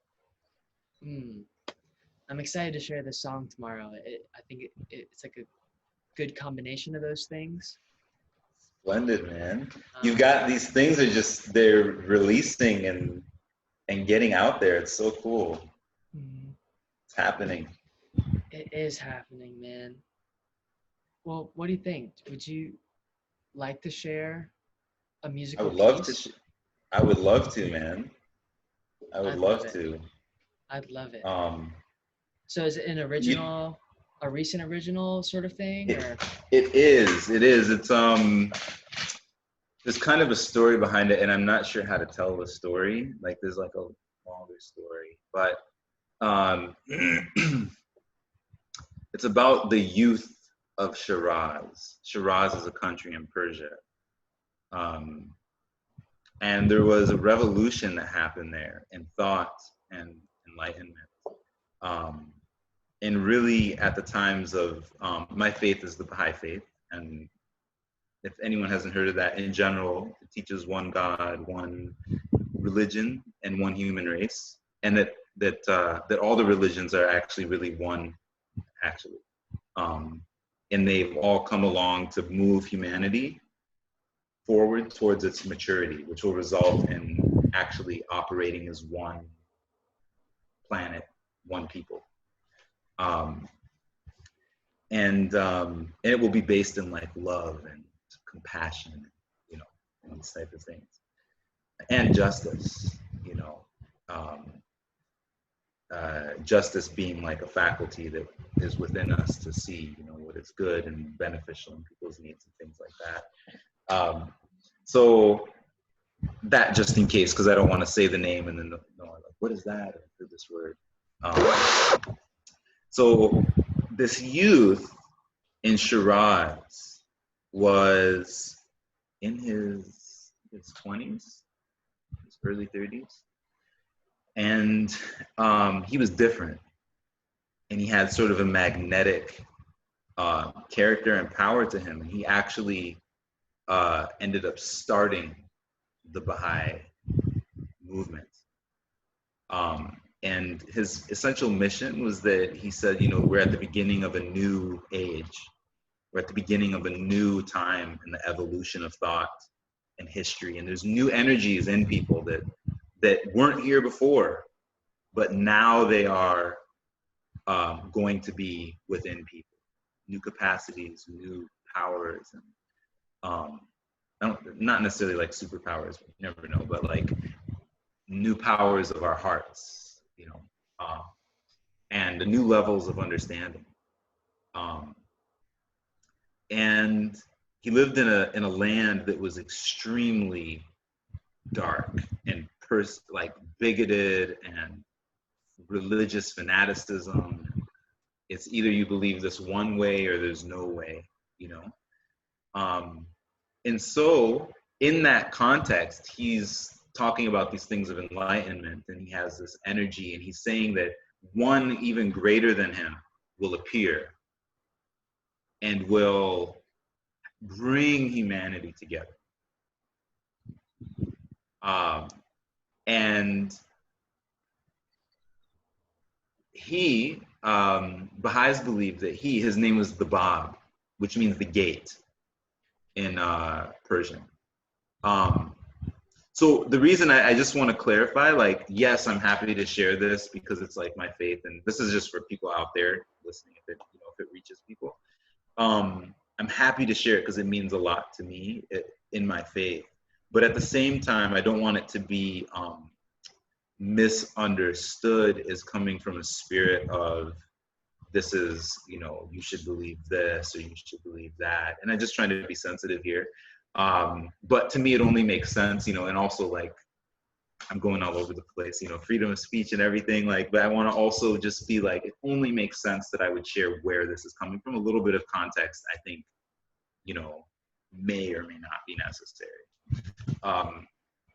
But the reason for the context is just because there's a story behind the word. So the story is, in this land, and by the way, they were so religiously fanatical that if you believe the wrong thing, they would do terrible things in that land. Like, if they found out you were, you believed that this young man was actually from God, like, they would do stuff I won't even say. But like, one of the less graphic things is they would tie you to a cannon and light it. Tie you to the front of it. And yes, people willingly accepted that rather than to give up their belief. You know, and these weren't fanatical people. These were like the practical, normal people. But they were just like, no, I'm not going to give up and say that this is a lie just because people around me are being fanatical, you know, and like, and all that. So all that said, so this is the context. So in this type of environment, there were these public baths where people would go in the village. And so on this one occasion, he goes to the public bath. Let me get this right. I think I apologize. I apologize for any editing that this does. No, you're good. I want to get this story right. Dude, we want to get we got the story groundwork. Dude, story is another topic we could dive into at some point. Love that. I watched, Would very random would side love note, that. I watched this movie Onward, the new Disney movie, I think. Disney? Yeah. It's so crazy to see how stories evolving. But we sure love stories. Onward. Yes.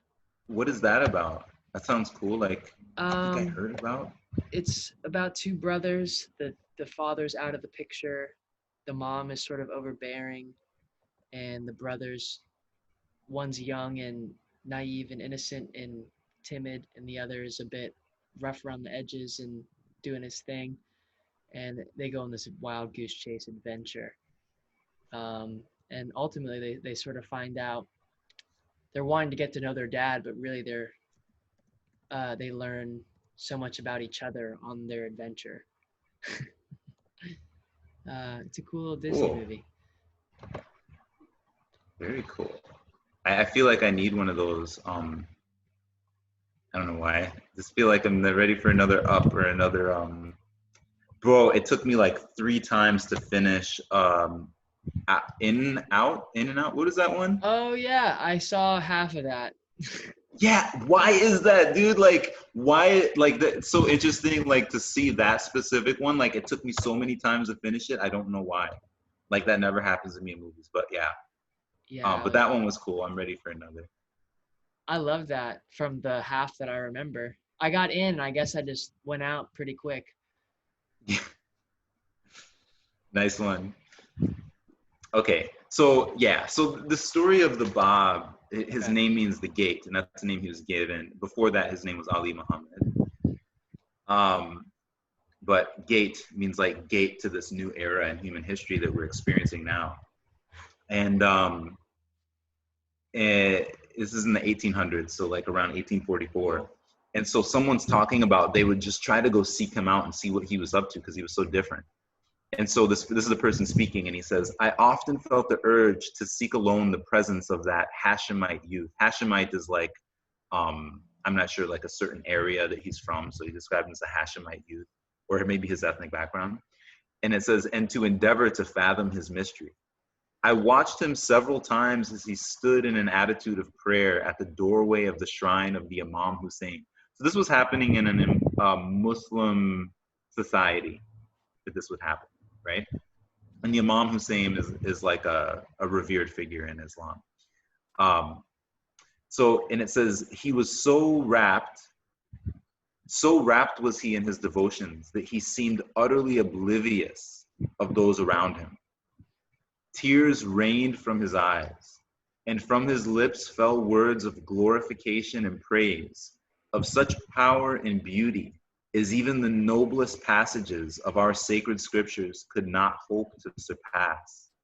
The words, O God, my beloved, my heart's desire, were uttered with a frequency and ardor that those of the visiting pilgrims who were near enough to hear him instinctively interrupted the course of their devotions and marveled at the evidences of piety and veneration which that youthful countenance evinced.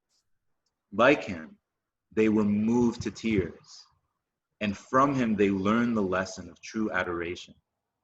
And I like this part because it's like adoration of what? Well, adoration of that source of love and light. Having complete God, depending however you call it, it's the same thing. Having completed his prayers, that youth, without crossing the threshold of the shrine and without attempting to address any words to those around him, would quietly return to his home.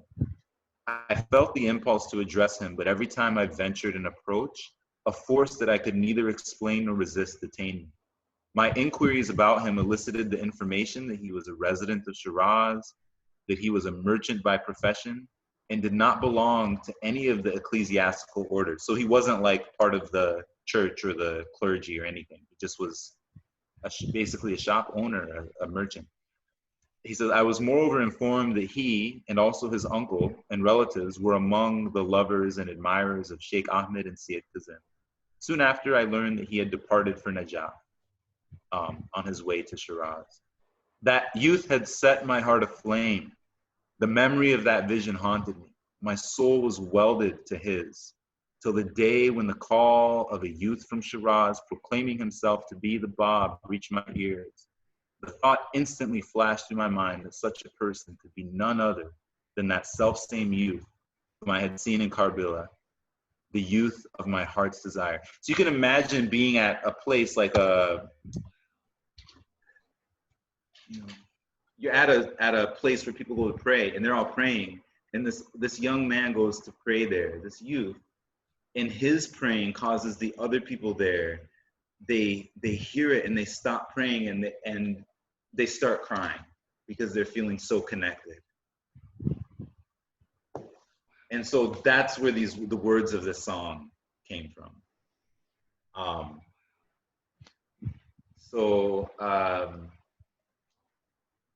That's the story. I'm so glad I looked at the actual words, because I was destroying it. Like, I was taking the story and taking a sledgehammer and just crushing it. So I'm happy that I like found the.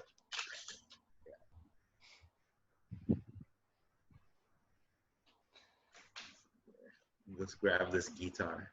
Sure. Sounds awesome.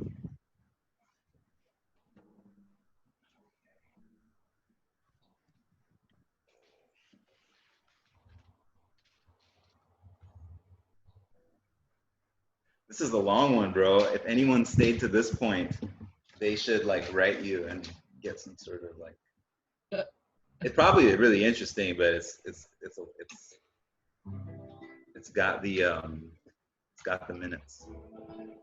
Might as well. It could help somebody, or even our future selves, which that's another question for later. Indeed. I love that guitar, man. Looks beautiful. Yeah, it's a beautiful guitar. It was owned by someone who was doing the same process here like 30 years ago.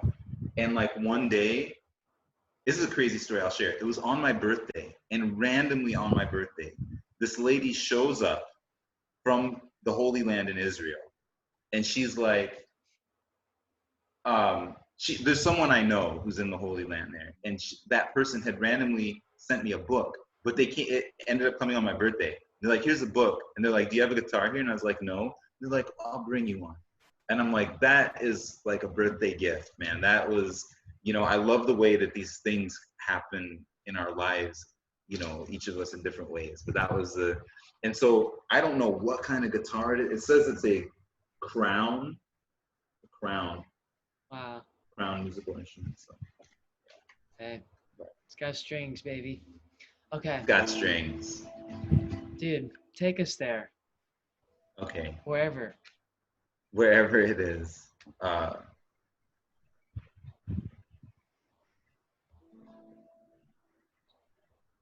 me just get I'm trying to remember the principles of this one, and just get a quick, forgive me, I'm just going to replay to myself just the beginning of it so I can get the vibe.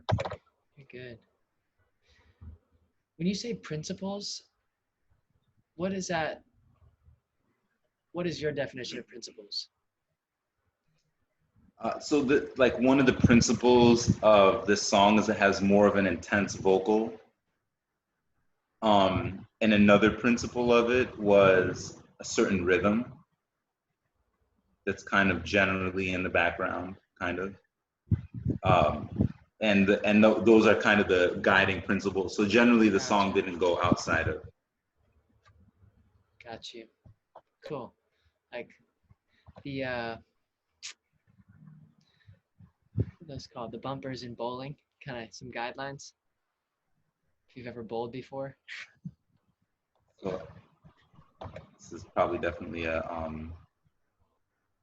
feel nervous because it's like an editing moment, like all these seconds. What? Oh no, you're good. Yeah, okay. Dude, this might be the most interesting part of our whole conversation. Could be, you never know.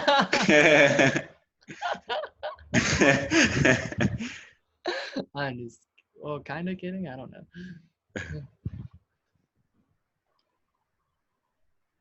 Who knows? But I can pause it just for giggles, though.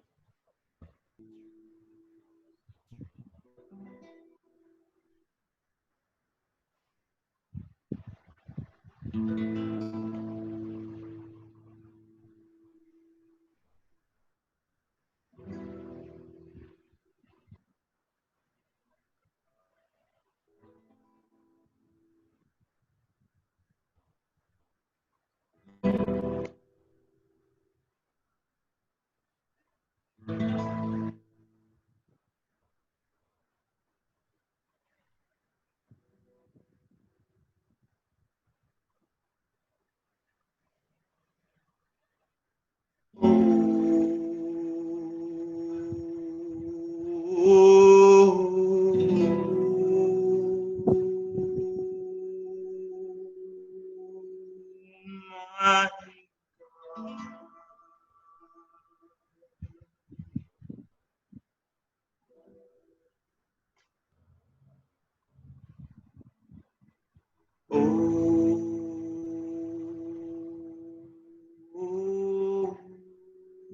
God, my God.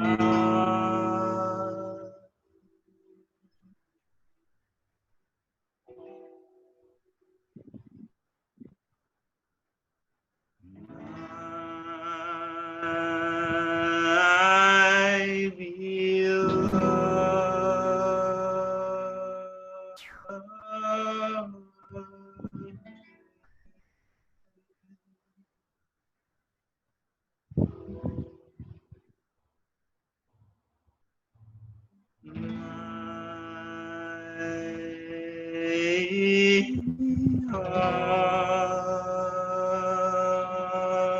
My heart's desire.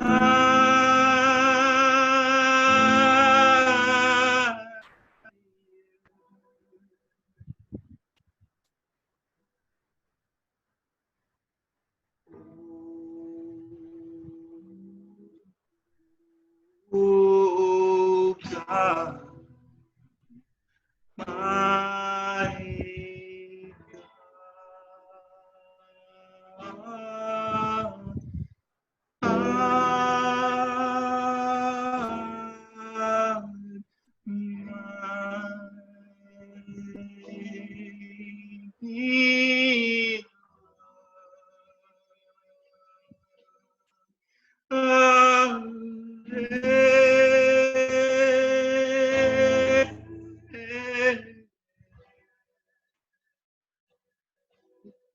My desire.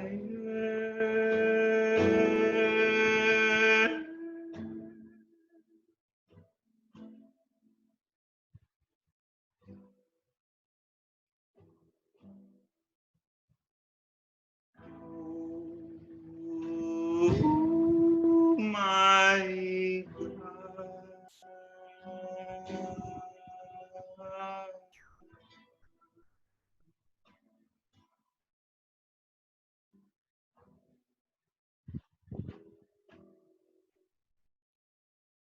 Oh, my God.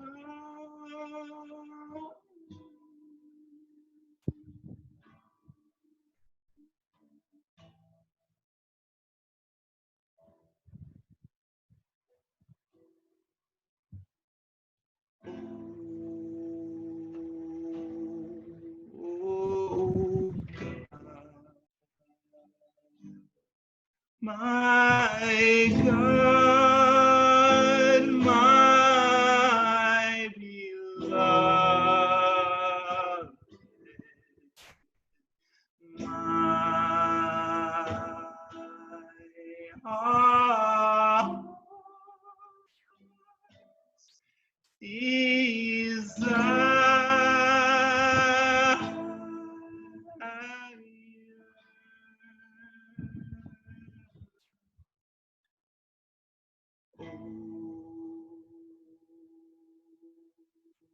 Oh God,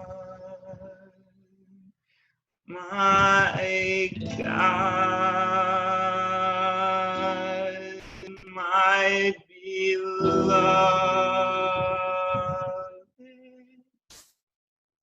my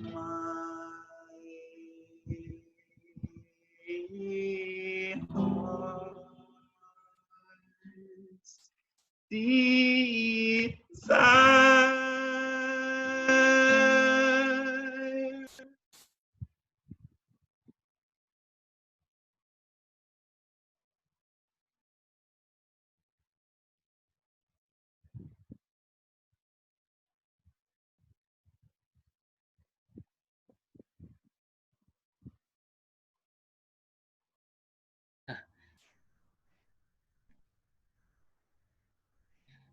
Brother, thank you so much for that. Yeah, Thank man. you. Thank you Most for welcome, sharing man. Yeah, from that it's place. Thank for you. sure, brother. Thank you so much, man. I appreciate that encouragement. Means a lot. And it was, man. I love connecting um, to that place, man. I was there with you. That it's a whole nother convo, and that's thank you for sharing and taking us there.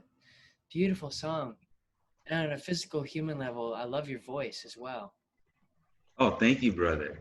Yeah, I had no idea. You know, I'm just gonna have to trust. Like, I don't know how it came through. I'm trying not to think about it, but you know, I'm just glad to make an effort. You know, share it in love, and hope that it does what it does. You know, Yeah. and that hearts can connect and feel the love. Hopefully, they can feel the love from Yeah. I feel like we're at that tipping point with technology that the essence trumps it all, and the technology is Mm, good enough that it can be delivered even if we think it's not good production, because mm-hmm. the essence, um, real quick, I know Gary V responded to somebody one time about production value of creating content on social media or whatever it is, and he's like, think about Martin Luther King's speech. Those microphones were garbage. They weren't any good. They barely worked.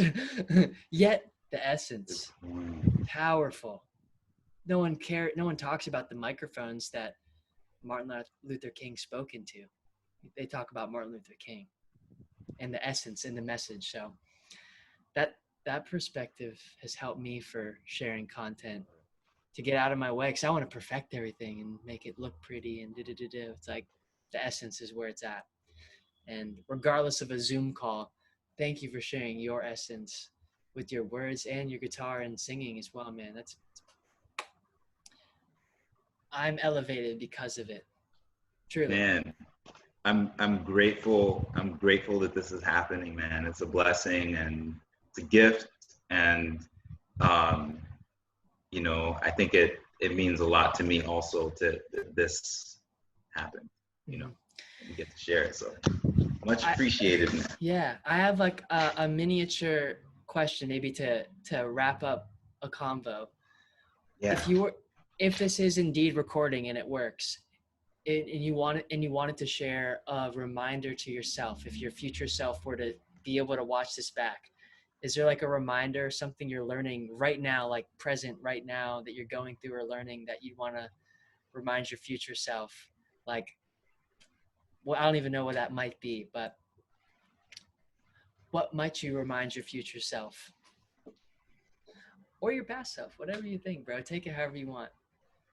And listen, trust, Mm. go to the light, um, and just kind of like have faith, like listen, you know, and keep moving. Like action based on knowledge is the definition of faith, you know, like action. I didn't make that up, but but um, that is what I hope that my future self would be like.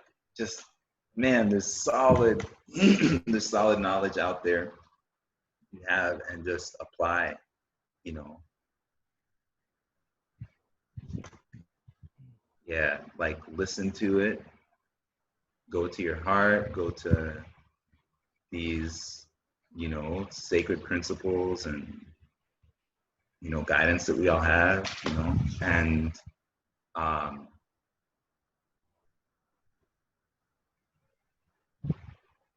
apply it, you know. Don't, like, in other words, like, don't be discouraged. That's what I would tell myself, like, keep going. Mm.